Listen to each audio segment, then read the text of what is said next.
Hi hello నమస్తే welcome to vlogging with Shiva. ఈరోజు నేను మీ ముందరికి మరో కొత్త వీడియోతో అయితే వచ్చేసానమాట. ఈ వీడియో ఏందని తెలుసుకునే ముందు మీ అందరికీ చాలా చాలా థ్యాంక్స్. ఎందుకంటే మన ఛానల్ 500 మెంబర్స్ సబ్స్క్రైబర్స్ని అయితే కంప్లీట్ చేసుకునేది అంతా మీ వల్లే. అందరికీ చాలా చాలా థ్యాంక్ యూ. ఓకే, ఈరోజు వీడియో విషయానికి వస్తే మన తిరుపతి నుంచి 73 కిలోమీటర్ల దూరంలో ఉన్న పల్లికొండేశ్వర స్వామి ఆలయానికి అయితే మనం ఈరోజు వెళ్ళబోతున్నాము. ఈ యొక్క ఆలయం వచ్చేసి అన్ని శివాలయాల కాకుండా ఇది విభిన్నంగా స్వామివారు శయన భంగిమలో అయితే ఉంటారన్నమాట. అక్కడ ఇది కూడా ఎప్పుడుది దాదాపు 700 సంవత్సరాల క్రితం నాటి టెంపుల్. ఈ యొక్క పల్లికొండేశ్వర స్వామి టెంపుల్ అయ్యో మనకి ఈ స్వామివారు క్షీరసార మదనంలో ఆ ఒక విషాన్ని తాగుతారు కదా. తాగిన తర్వాత ఈ యొక్క సురిటిపల్లి అనే ఒక ఊర్లోనే స్వామివారు అయితే విశ్రాంతి తీసుకున్నారు. అంత చరిత్ర ఉంది ఆ ఒక ప్లేస్కి. మనం అక్కడికి వెళ్ళి ఆ ఒక గుడి చరిత్ర అంతా కంప్లీట్గా తెలుసుకున్నాం. ఓకే, వీడియోని లైక్ చేసి స్టార్ట్ అయ్యండి. సబ్స్క్రైబ్ చేయని వాళ్ళు సబ్స్క్రైబ్ చేసుకోండి. ఓకే, ఇంకోటి ఈ యొక్క టెంపుల్ లొకేషన్ వచ్చి కింద డిస్క్రిప్షన్లో ఇచ్చాను, చెక్ చేయండి. Okay, let's go.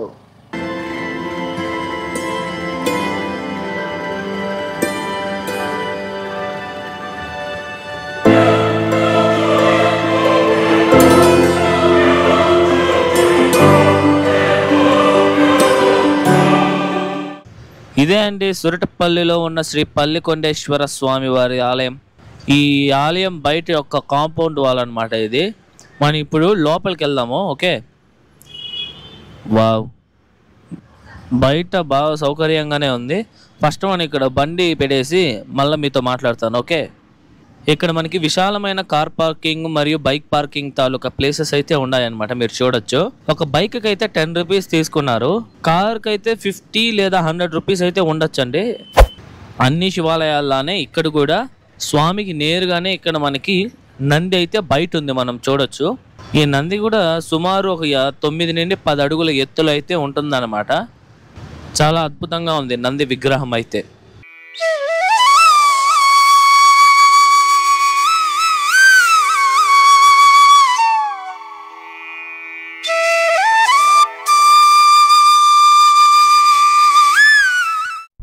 ఇదే అండి మొత్తానికి మనమైతే ఈ యొక్క పల్లికొండేశ్వర స్వామి ఆలయానికి అయితే వచ్చేసాము.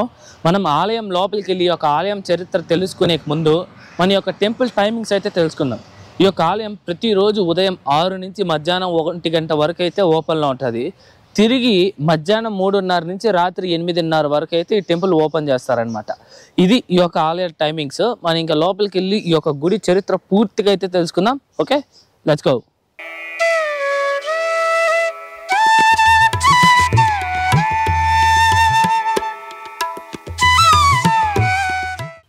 మనం ఇప్పుడు ఈ ఆలయం యొక్క పూర్తి చరిత్రను అయితే తెలుసుకుందాం.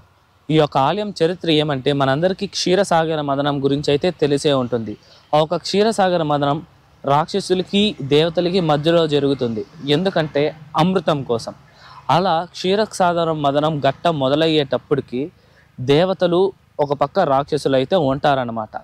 మందర అనే ఒక పర్వతాన్ని కవ్వంగా, వాసుకి అనే ఒక విషపాముని తాడుగా పట్టుకొని చిలకడం స్టార్ట్ చేస్తారనమాట. అలా స్టార్ట్ చేసినప్పుడు దేవతలందరూ తోక వైపున, రాక్షసులందరూ తల వైపున నిలబడుకొని ఆ ఒక కొండని తాడులా ఉంటుంది కదా పాము, అలా చిలకడం స్టార్ట్ చేస్తారు.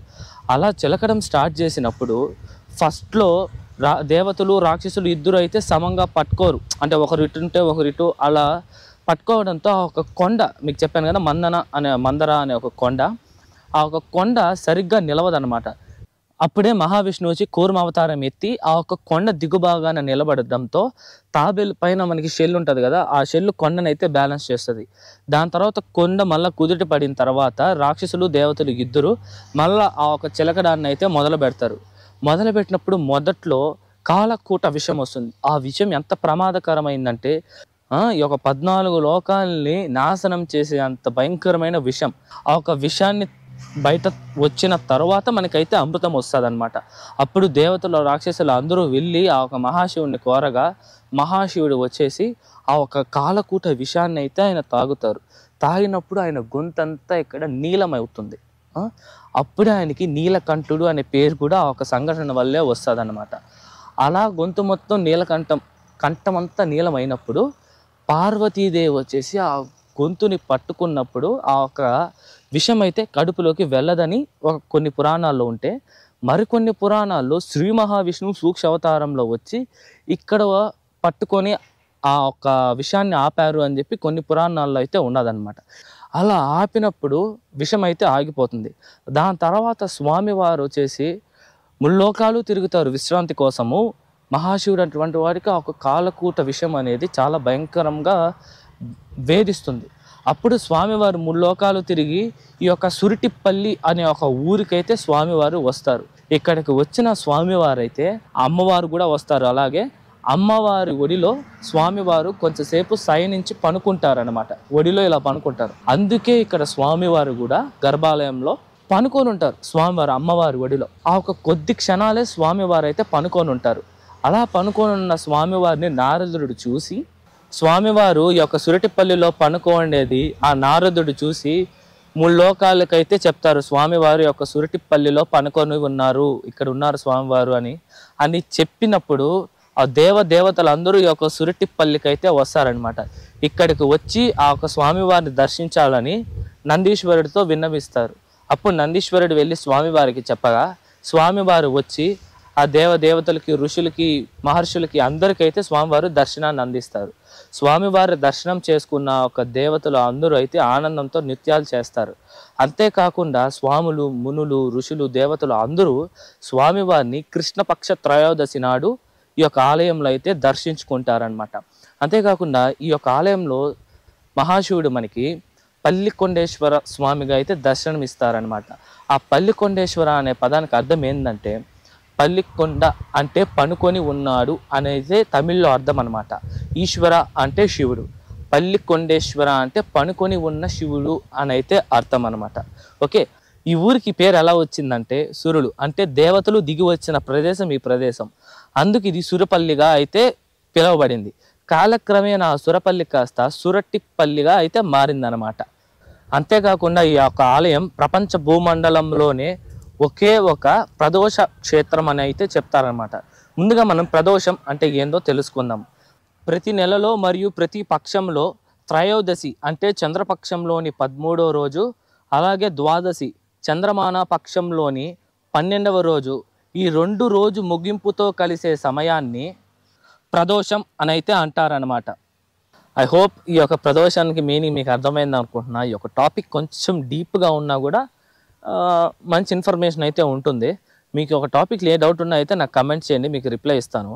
అంతేకాకుండా దేవతలు అందరూ ఆ ఒక మహాశివుని శుక్లపక్షం రోజు దర్శించారు కాబట్టి మనం ఆ ఒక శుక్లపక్షం రోజు యొక్క ఆలయాన్ని దర్శిస్తే ఆ దేవతల యొక్క అనుగ్రహం కూడా మనకి కలుగుతుంది అని అయితే పెద్దలు చెప్తారు. ఓకేనా, ఎంతో హిస్టరీ ఉందండి ఈ గుడికి, అదంతా మీకు అర్థమైంది అనుకుంటున్నా. అంతేకాకుండా మీకు ఈ యొక్క ఆలయంలో మనకి అమ్మవారు కూడా ఉంటారు, అలాగే స్వామివారు కూడా ఉంటారు. ఈ పక్క మనకి ఫస్ట్లో రైట్ సైడ్లో స్వామివారు, లెఫ్ట్ సైడ్లో అమ్మవారు ఉంటారు. అమ్మవారిని వచ్చి మరకతాంబికగా అయితే పూజిస్తారనమాట. మనం ఫస్ట్ అయితే అమ్మవారిని అయితే దర్శించుకోవాలి. మీరు ఏ ఆలయంలో అన్నా చూడండి, రామేశ్వరం అవ్వచ్చు, కాళహస్తి అవ్వచ్చు, ఎక్కడైనా సరే ఫస్ట్ మనం స్వామివారిని దర్శించి అమ్మవారిని దర్శిస్తాం. కానీ ఈ ఆలయంలో ఫస్ట్ అమ్మవారిని దర్శించిన తర్వాత స్వామివారిని అయితే దర్శించాలి. ఎందుకంటే అమ్మవారు స్వామివారిని యొక్క ఒక విషయం వెళ్లకుండా రక్షించిన అమ్మవారే కాబట్టి ఫస్ట్ అమ్మవారిని అయితే దర్శించాలని చెప్తారు. అమ్మవారిని దర్శించండి, దర్శించిన తర్వాత స్వామివారిని దర్శించండి. ఓకే, మనము మరకతాంబిక అమ్మవారిని దర్శించిన పక్కనే మనకైతే పల్లికొండేశ్వర స్వామివారు అయితే ఉంటారు. స్వామివారు లోపలైతే అమ్మవారి ఒళ్ళో అయితే పనుకో ఉంటారు. అక్కడ అమ్మవారి పేరు వచ్చి సర్వమంగళాదేవి. ఓకేనా, ఆ ఒక అమ్మవారి ఒళ్ళు అయితే స్వామి పల్లికొండేశ్వర స్వామి అయితే పనుకో ఉంటారనమాట. ఆ ఒక గర్భగుడి లోపల మనకి ఎట్టో వీడియో యాక్సెస్ లేదు కాబట్టి మీకు ఫోటోలు చూపిస్తున్నాను. దేవతల యొక్క విగ్రహాలు కూడా స్వామివారి చుట్టూరు అయితే మీరు చూడొచ్చు. బ్రహ్మదేవుడివి, శ్రీ మహావిష్ణువి, అలా ఋషులువి కొన్ని యొక్క దేవతల యొక్క విగ్రహాలు అయితే ఉన్నాయన్నమాట. స్వామివారి యొక్క విగ్రహం దాదాపు 14 నుంచి 16 అడుగులు అయితే ఉంటుంది. చాలా చాలా అద్భుతంగా చాలా భారీ ఆకారంలో అయితే స్వామివారు అయితే ఉంటారనమాట. ఓకే, ఇది ఈ యొక్క స్వామివారి యొక్క చరిత్ర. ఇప్పుడు మనం ఈ యొక్క ఆలయం యొక్క నిర్మాణం చరిత్రను అయితే మనం తెలుసుకుందాం. ఓకే, ఈ యొక్క ఆలయం అయితే రీసెంట్గా కట్టింది అయితే కాదు, ఇది కొన్ని వందల సంవత్సరాల క్రితం నాటైతే ఆలయం. ఈ యొక్క ఆలయాన్ని ఎవరు విజయనగర రాజైన హరిహర బుగ్గరాయలు అయితే ఆ ఒక రాజు అయితే నిర్మించారనమాట ఈ యొక్క ఆలయాన్ని. ఎప్పుడు 1344 సంవత్సరంలో అయితే ఈ యొక్క ఆలయాన్ని అయితే ఆయన నిర్మించారనమాట. అంతేకాకుండా 1976లో అప్పటి కంచి పీఠాధిపతి అయిన వివేకానంద సరస్వతి గారైతే ఈ యొక్క టెంపుల్కు వచ్చి 40 రోజులు ఇక్కడే ఉండి పూజలు చేసిన తర్వాత ప్రజలకు ఒక ప్రదేశాన్ని, ఒక ఆలయంలోని ఒక ప్రదేశాన్ని చూపించి ఇక్కడ తవ్వండి అని చెప్పారనమాట. అక్కడ తవ్విన తర్వాత అక్కడైతే శ్రీరాముడి యొక్క పుత్రులైన లవకుశుల యొక్క పాదముద్రలు అయితే అక్కడ కనిపించాయి అన్నమాట. ఓకే, ఇది కూడా టెంపుల్ లోపలే ఉంటుంది, అమ్మవారి టెంపుల్ లోపలైతే ఉంటుంది. ఓకే, అలా స్వామివారు ఈ యొక్క ప్లేస్ని చూసి, ఎవరు కంచి పీఠాధిపతి, ఆయన యొక్క ప్లేస్ని చూసి ఆయన జీవితంలో ఎలాంటి అద్భుతమైన ఆలయాన్ని అయితే చూడలేదని కూడా చెప్తారనమాట. ఓకే, ఇది ఈ ఆలయం యొక్క పూర్తి చరిత్ర, నిర్మాణం విషయం అవ్వచ్చు, అలాగే చరిత్ర కూడా విషయం మీకు అన్ని పూర్తిగా అర్థమైందని అనుకుంటున్నా. అలాగే ఈ ఆలయం యొక్క పూజా విధానానికి వస్తే ప్రతి సోమవారం అయితే ఇక్కడ అంగరంగ వైభవంగా అయితే పూజలు జరుగుతాయంట స్వామివారికి. అంతేకాకుండా అమావాస్య రోజు, పౌర్ణమి రోజు అవంతా అద్భుతంగా జరుపుతారు. మహాశివరాత్రి అయితే ఇంకా చెప్పనక్కర్లే, అంత అద్భుతంగా జరుగుతుంది. ఉత్సవాలు, బ్రహ్మోత్సవాలు కూడా జరుగుతాయి. ఇది ఈ యొక్క టెంపుల్ తమిళనాడు యొక్క బార్డర్లో ఉంటుంది కాబట్టి తమిళనాడులో వచ్చే ఒక ఫెస్టివల్స్ వస్తాయి కదా, అవి కూడా ఈ యొక్క ఆలయంలో చాలా చాలా బాగా చేస్తారనమాట. ఇక్కడ ఇది ఈ యొక్క ఆలయం యొక్క పూజా విధానము. రుద్రాభిషేకాలు అవన్నీ కూడా జరుగుతాయి. మీరు ఎప్పుడైనా ఈ టెంపుల్కి రావచ్చు, చాలా చాలా అద్భుతంగా ఉంటుంది. ఓకే,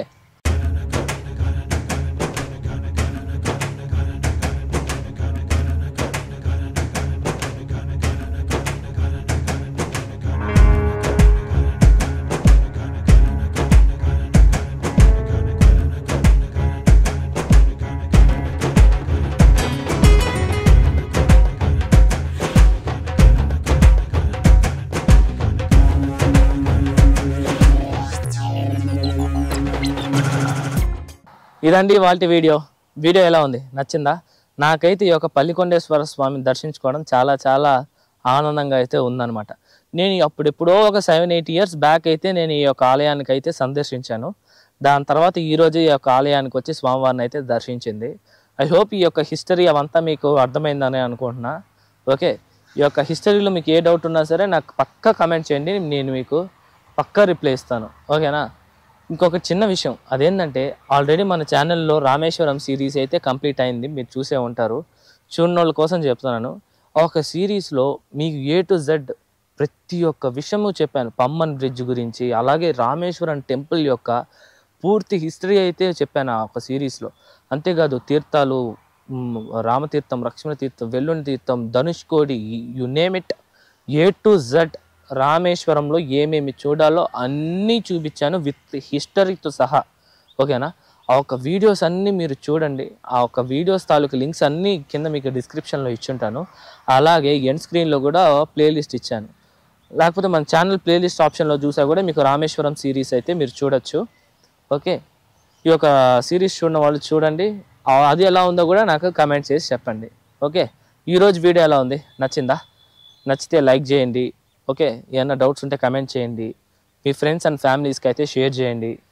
మన ఛానల్ అయితే సబ్స్క్రైబ్ చేయండి.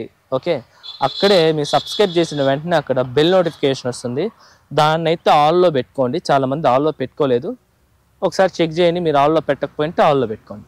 ఓకే, మరో మంచి మంచి వీడియోస్తో మీ ముందరకు వస్తాను.